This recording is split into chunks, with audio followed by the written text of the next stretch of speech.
Hi, I'm Megan White, and you're watching the Native News Today. And we are skating into your living rooms this morning with the Native News Today. Gerald Wofford with Jason Salzman. Kind of broke tradition this morning, Jason. Had the skater introduce our show. Exactly. You know, we got to change it up. You know, like a good pitcher, Gerald. You can't always rely on that cut fastball. You got to throw a little bit of breaking pitches in here, maybe some change of speeds. That's really how you get the outs. That's what we're all about here on Native News Today. Some sports analogies to share with you. Yes, I hope morning. everybody stayed up with that. I know I get on a soapbox sometimes, but we got a great show today. Let's talk about it a little bit. That's right. Again, we thank you for joining us this morning. We're going to be talking about what is being billed as the state's largest casino down in Norman. It's also being billed the nicest casino. I mean, they're really pumping this thing up, and it. After being down there, I could maybe vouch for it. It's very large and it is very nice. The Riverwind Casino, located just off Highway 9 there, south of Norman. And for all you people that are Sooner football fans that are making the trip down on Saturdays, go check it out. It's a beautiful place. I was down there for the grand opening. A lot of fanfare, big rolling out the red carpet there, and having lots of things going on for the grand opening weekend. It was quite a spectacle. Well, we're going to share that story with you, all about that casino. And as well, a noted Muskogee Creek celebrity was honored recently, Will Sampson. Will Sampson, chief from the Run for Over the Cuckoo's Nest, and a big time popular movie. A part of the road on Highway 75 where he lived, and his relatives still do, was named in his honor. So we're going to share a new segment of the honorary ceremony that was done in his honor. Will Sampson, very popular Native American artist, actor back in the 70s. Oh, yeah, back in the 70s. I remember him quite fondly back then. Of course, you weren't even born then. Yeah, that's true. Okay, never mind. Neither were you, huh? Well, we'll share that story here with you here in just a little bit here. Also, too, Jason Nicholson, Indian Promotions promoter in the fight game, recently had a big show at the Cain's Ballroom with the mixed martial arts fighting event. And we sat down, talked with Jason, and shared a little bit of what he's doing with his life now, kind of an inspirational story of things that's going on with him. Yeah, so sometimes if you may drift off in your sleep, you'll see this guy, because he's the Native American nightmare. Yeah, Bill. He's been that way for a long time. So. A former fighter. And you got a chance to work out on that speed bag a little bit, didn't you? I worked the speed bag a little bit, kind of loosened up, but nothing compared to you on that. You were working that full-length bag. You were really getting after it there. Well, shades of Rocky Balboa. I was like pretty impressed, man. The Italian stallion, the Katua stallion, or whatever you want to call it. Well, we'll share that here in just a little bit. The Katua kangaroo. I don't know. You're pretty elusive out there. Oh, okay. The Katua crawdad. Okay. Well, hey, let's take a quick break here, and we'll share those news stories with you, as well as the tribal calendar, get you all caught up, date what's going on out there in Indian country. That's right. You're watching the Native News Today. Here at the College of the Muskogee Nation, we pride ourselves on emphasizing Native culture, values, language, and self-determination while providing a positive learning environment for tribal and non-tribal students. We encourage our students to be lifelong learners and to strive for personal growth, professional advancement, and intellectual advancement. Muskogee Nation College. Academic achievement, Native values. And welcome back to the Native News Today. Gerald Wofford with Jason Salzman. And recently, Jason got to venture down into some familiar country, Norman, Oklahoma, and experienced the opening of the Riverwind Casino. Yeah, the enterprise of the Chickasaw Nation, and a big time venture that they've put forth there. It's got many things going on down there, but I was there for the grand opening. A lot of fanfare, big spectacle. They brought a troupe in, a performance troupe, kind of like the Cirque du Soleil that you'll see at the Bellagio in Las Vegas. Sort of similar to that. A Florida-based company came in and they did a grand opening there. So a lot of people, a lot of machines, a lot of table games, and also there's a big showplace theater there for concerts. They're going to have Jewel and a lot of other stars come in. Creedence Clearwater Revival, I believe. So it's going to be big time. So here's how it went down at the grand opening of the new Riverwind Casino.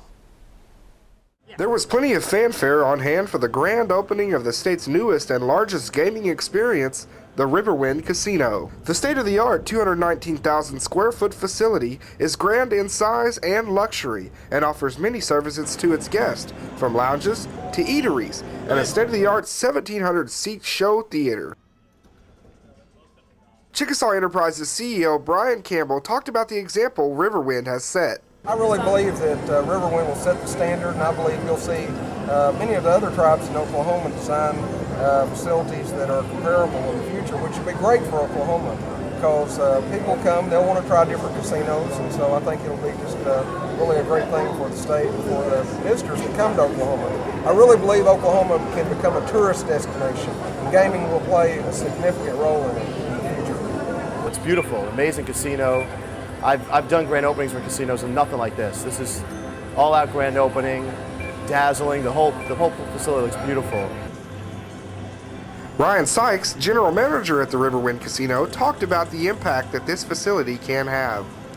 It's been a lot of tough, hard work, but just to see the impact that we're making on so many people's lives, employees and also the Chickasaw people, it's really amazing.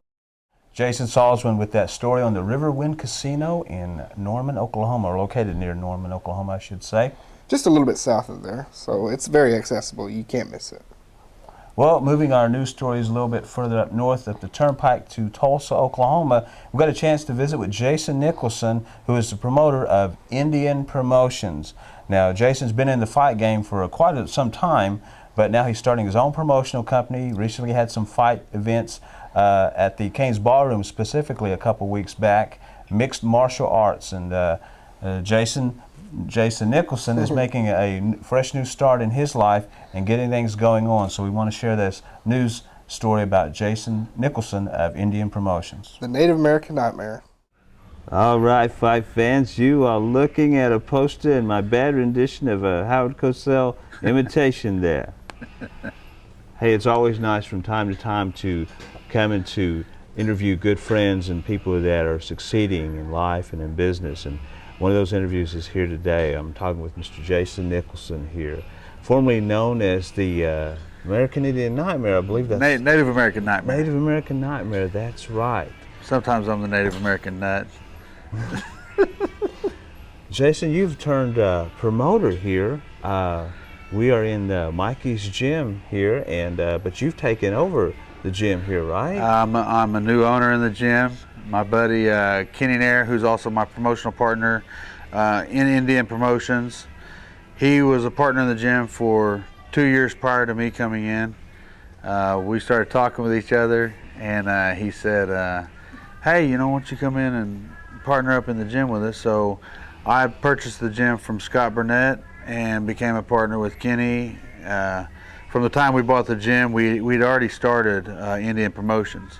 Well, I was going to say, going back to your athletic background and your involvement, wanting to buy a gym, get involved with that and everything, I mean, your history, your affiliation with the sport of fighting goes back a long ways, right? About 15 years. and of course, earning that nickname, Native American Nightmare. Right. Well, actually I received that nickname overseas because I was fighting Torsten Mai, who was number 2 in the world at the time. And I went 10 rounds with him, but they didn't think I was going to go 2. So the headline on the paper the next day was Nicholson proves to be nightmarish for May, or his name's Mai, it's spelled May, M-A-Y. And from that point on, I said, nightmarish? I'm the Native American Nightmare. And that name is it's stuck. Stuck ever since. It has stuck, and I am the Native American Nightmare. Jason, I want to touch on a subject I know that you've been dealing with the past few years, and a lot of negative publicity and things that happened in your life and everything. And as much as you can comment and everything, I want the listening audience out there to know, what you're going through and how everything is going with that. I've been charged with manslaughter, and the way I see it, I was arrested, back in March of 2005, I guess. The incident occurred in September of 04. I was arrested in March of 05, and I was yet to go to trial. But I've told them from day one, hey, let's get it on. So I started training. This is going to be the biggest fight of my life. So we'll see what happens with that. I really can't talk a whole lot about the specifics of it, but I was charged, I was arrested, and now basically I'm in limbo waiting for my trial date, and I think my trial date is set for October the 5th now. And you know, when all this is said and done, when I'm acquitted, it'll be, well, hey, thanks for playing, you know, but it cost me, and I think I still have one leg left, but it's cost me at least one leg. Jason, here you are though, and you've been involved with the sport of boxing, sport of fighting for many, many years, and it's still part of your life. And here you decide to come in and buy Mikey's gym, take it over, and so you're still involved with the sport. Indian Promotions. Tell us a little bit about Indian Promotions. Indian Promotions is Indian Promotions. I actually think I'm the first Native American promoter. I think if there's one out there, he needs to call me because I don't know about it. But you know, I'm just trying to take what I do. You know, most of the stuff is run by the bigger promoters, the Bob Arams, the Don Kings, Tony Holden and Dale Cook do them here locally.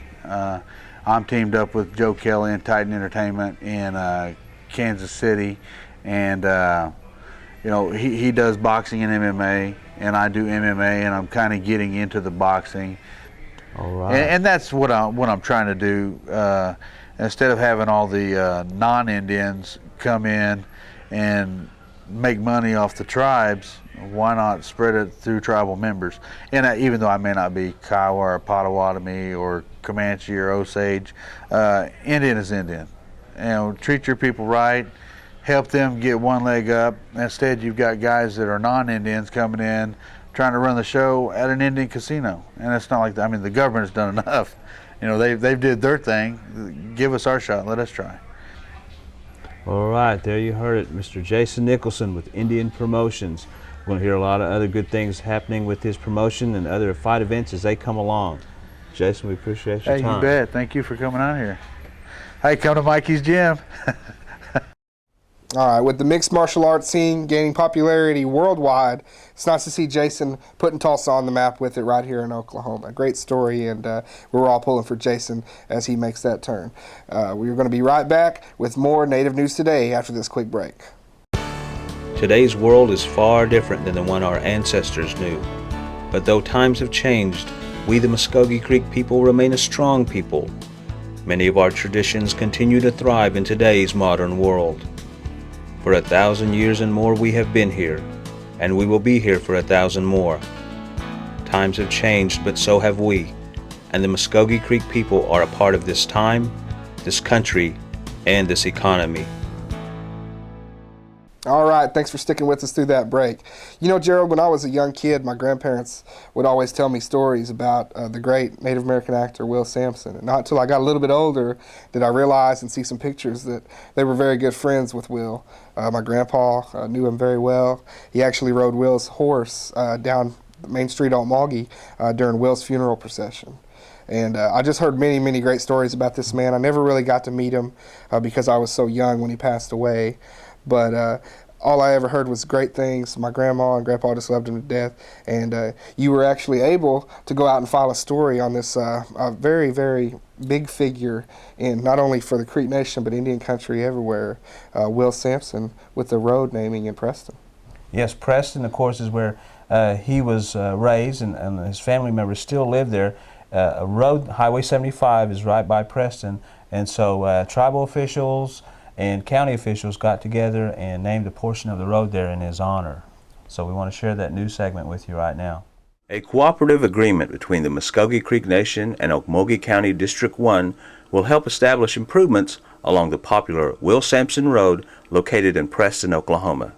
Muskogee Creek Nation Principal Chief A.D. Ellis, Okmulgee County Commissioner Ron Ballard, along with tribal and county officials, made the announcement on Monday, July 31st, at the location of the road near U.S. Highway 75 South. Ballard said he was glad to see the cooperative project between the tribe and the county become a success. Yes, sir, that's for sure. We're proud to be a part of this cooperative agreement with the Creek Nation, and we will be starting on it the fall of 2006. Family members of Sampson, such as nephew Rick Powell, were also on hand and happy to see any event associated with his famous uncle.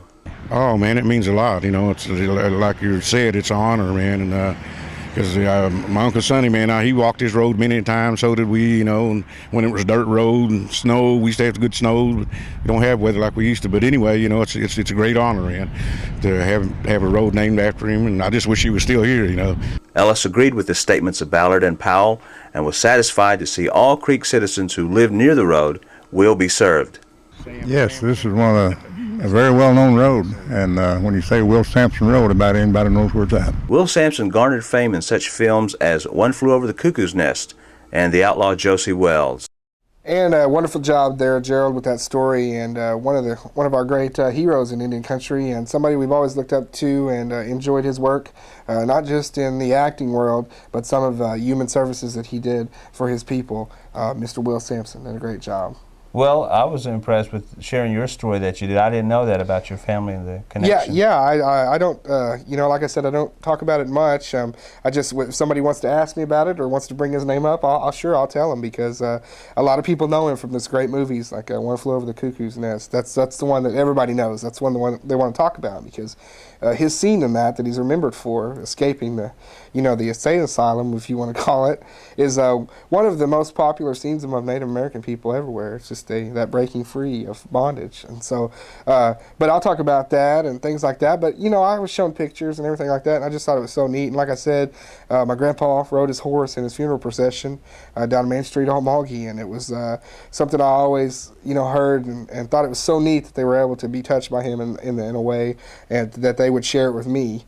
And I've just always thought a lot of them, and it was a great job by you with that story. The Native American Times provides news coverage that is specifically tailored to the Native American perspective. We emphasize an understanding of special issues such as sovereign rights, civil rights, and government-to-government relations. Our staff of reporters and columnists provide a daily digest of news that is often utilized for national outlets such as CNN, NBC News, ABC News, the Los Angeles Times, and many others, because the whole world is Indian country. And welcome back to the Native News Today. Gerald Wofford with Jason Salzman. And as you may have noticed at the beginning of the program, we broke tradition just a little bit by having a special introduction, and that was Native American skater Megan White. Now, here at the Native News Today, we're always committed to bringing you sports stories, and sometimes those fall in the norm of basketball players or softball players and everything. And certainly absolutely nothing wrong with that, of course. But, it's always unique from time to time to spotlight a special athlete in a unique sport. And Jason, a lot of times you don't find too many Native American athletes in the field of skating. No, you don't. And that's what we're all about here. We're not I've said this before, but we're not a one-trick pony. We don't stay straight-lined. We like to branch out and get the whole scope. Basketball, football, that's great. But go out and get a story about a Native American skater, and you have all these Eastern Europeans and Asians and some great American ice skaters that have come to the forefront. But when you hear about a Native American involved in something like ice skating, the people want to see and hear about that. So it's always great. So we want to share that story with you now here with professional Native American skater Megan White. The world of figure skating has many athletes, native and non-native. We're finding out that there are more native athletes out there that are entering the world of figure skating. And one athlete we want to talk with this afternoon is Miss Megan White. Megan, we appreciate you skating on in like you did there. Tell us a little bit about yourself, please. Well, my name's Megan White. I'm from the great state of Oklahoma, born and raised here in Tulsa, and I was homeschooled from the 6th grade on all the way till I graduated high school, and I figure skated all the way through all that, so this has been my life. Now, Megan, you really enjoy doing this, and you have some future plans, some things you want to do in skating, right? I sure do. Actually, I was competitive for 11 years. I just recently went professional this past January. I have already done one professional job down in Miami, Florida. I went down there. I was an alternate. I wasn't part of the cast, but I went down to experience what it would be like to be a professional, taping the shows and seeing, all the different skaters and what they've experienced. I just learned a lot when I was down there, and I realized that's really what I wanted to get into. And so professional skating it is. I'm going to do some tours, some shows, and see what that has to offer. So. Now, Megan, you're part Cherokee. Have you met many Indian skaters in your profession? There's not many at all, actually. No, not really. To be perfectly honest with you, I haven't. I'm probably one of the few. Yeah, so you might be the trailblazer, so to speak, the first one to be out there like that, right? There we go. We should come up with a nickname, huh? Yeah, we'll work on something here.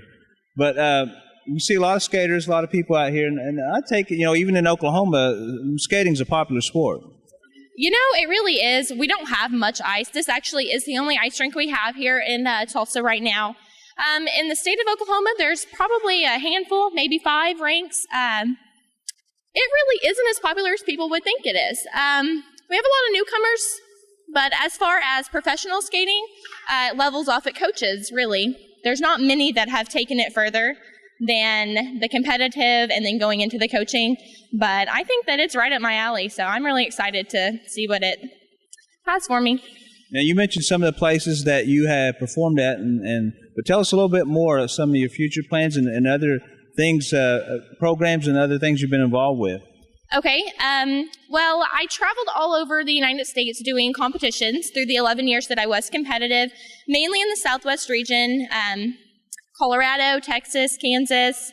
I went to Illinois a couple of times, but mainly, like I said, in the Southwest region, I did competitions. The professional skating, you can go a little bit more extreme with that. You can go overseas. You can actually do cruise ships. You can do tours in Europe. There's a lot of offers and open doors that are open for me right now. I joined a website actually called Professional Figure Skaters Cooperative. And what that has is it has a link where you can click on, and it has all the show listings and their producers and where they're located. And you can apply for these jobs, or they can view your profile that you have on this website, your pictures and videos, and they can send you offers to places like, let's see, I received an offer a couple days ago to go do a show in Guam, actually. So, there's pretty neat places that you're, open and able to go and see with figure skating. So it's really neat. I'm excited. So definitely figure skating, ice skating is going to play some part in your future. Oh, it's going to play a part in the rest of my life. I'm going to go ahead and do that for the next few years, do tours and shows and what have you. And then eventually I'm going to coach. So hopefully become a skating director of a rink one day. There's open doors in that field as well. So it will be with me the rest of my life. Now, I have to ask you this question from a novice standpoint, from a guy that's never been on skating and everything like that. When you're doing that spin, first you can tell us what it's called, the official name of it, and does that make you real dizzy? That's a common question a lot of people that don't know a lot about skating ask. The many rotations that you do, you would assume. But when you very first start doing spins like that, well, yeah, you're going to get dizzy. But you get used to it over the years, and it just becomes part of you. You don't really realize how fast you're going, or it's really neat. But the spins that I was doing, they're pretty basic for the lower level competitive end of it. I will get into more, difficult moves here in just a little bit. But the scratch spin and the back spin were the 2 first moves that I did for you guys. And those are the 2 very first spins that you'll really learn when you become a competitive, quote-unquote, figure skater. So that's where it all starts. We are in the ice rink with Megan White. Megan, we appreciate your time, and nothing but the best of luck to you. Well, thank you very much. All right, great story done there by our producer Josh Lane on Native American skater Megan White. Well, we're getting ready to close down our show for this Saturday, but just a few things we want to just take note and to share with you right now. Well, we've been glad to be with you today, and we're glad that you shared the beginning of your Saturday with us. And we to those of you that do every Saturday, we're very appreciative of that. And these last few Saturdays, I know we haven't been on a few Saturdays, and like I said off the top of the program, there's some technical difficulties going on at Cox Communications, and they weren't able to run the show. And those at Cox Communications, though, have done the right thing. They have admitted to us that it was their bad, and they are doing something to fix that. And Gerald, we're going to be on for 28 straight days. Isn't that nice? That's right. We want to get into that here in just a second. But, just from our standpoint, we want to let our audience know out there that the reason you did not see our program for the last 3 weeks was nothing in our hands. That was done through the Cox Communications, the engineering department, and the powers that be that programmed the show. As Jason mentioned, unfortunately, there was a fault on Cox Communications side as to why the show did not air. So If you were wondering where the show went to, that's Where what did we was going go? on. Me and Gerald weren't floating around in space or anything out there and looking for a home. And It wasn't the lost weekend or anything, okay? So we're back on the air. We thank you for being patient and everything. And as Jason mentioned, we're going to give you an added bonus as well. We've been on the air for a few months now, and Cox, through their courtesy, is going to allow a weekly program of the Native News Today to air on Cox Cable Channel 70 at 9:30 beginning this Monday night. Exactly right. We're on Channel 3 on Saturdays, like you know, and tune in every Saturday. But as Gerald said, Channel 70 will be on at 9 o'clock Monday through Sunday. 9:30. I'm sorry, 9:30 p.m. Wow. Get on the page, Jay. Get on the page. Maybe 9 o'clock Mountain Time or Pacific. Or yeah, whatever, however that works, something like that. I think that's Tiger Mountain Time. Maybe. Tiger Mountain Time. But no, we'll be on at 9:30 p.m. Monday, Sunday through Sunday is what I'm thinking. So we'll be on every single day. And what it is we're not going to bore you with the same episode every night. We're going to mix it up. We're going to have some of the best of, some of our past episodes that you may have missed, some that you may have caught, and say, hey, I'd like to see that again. Whether it was us out interviewing George Carl or interviewing the Weird Naked Indian from Wayne's World. Or Irene Bedard. Or Irene Bedard, Governor Brad Henry. I mean, it's all on there, and we can show you those great episodes that you missed or take you back to some of your favorites. So, hey, this Monday evening, your Labor Day holiday is winding down, 9:30 this evening. Tune in to Cable Channel 70, Cox Cable, and tune into Native News Today. That's right, and we'll be on there, and you'll see our smiling faces, and it'll be just like every Saturday morning that we all know that you all love and cherish. Well, we're going to say so long for now, but as always, we really appreciate you joining us. And please, call us, fax us, email us or something. Tell us about those stories that's going on out there, because we want to showcase that here on the Native News Today. Yeah, I speak for Gerald and producer Josh Lane when I say this. There has been one story maybe called in or suggested to us that we haven't done. We want to do those stories because this is your show in a way. We want to showcase what you're doing out there. So if you do want to get a hold of us and let us know something going on in any country, it's very simple. You can reach us by phone at 918-732-7637, or you can reach us by fax at 918-758-0824. Or you can reach us by our email addresses. Mine is jsalzman@muskogeynation-nsn.gov or gwofford@muskogeynation-nsn.gov. So, again, send us those stories. We're going to say so long for right now. Gerald Wofford, Jason Salzman, and our producer Josh Slane. As always, in the meantime, take care. God bless. We'll see you soon.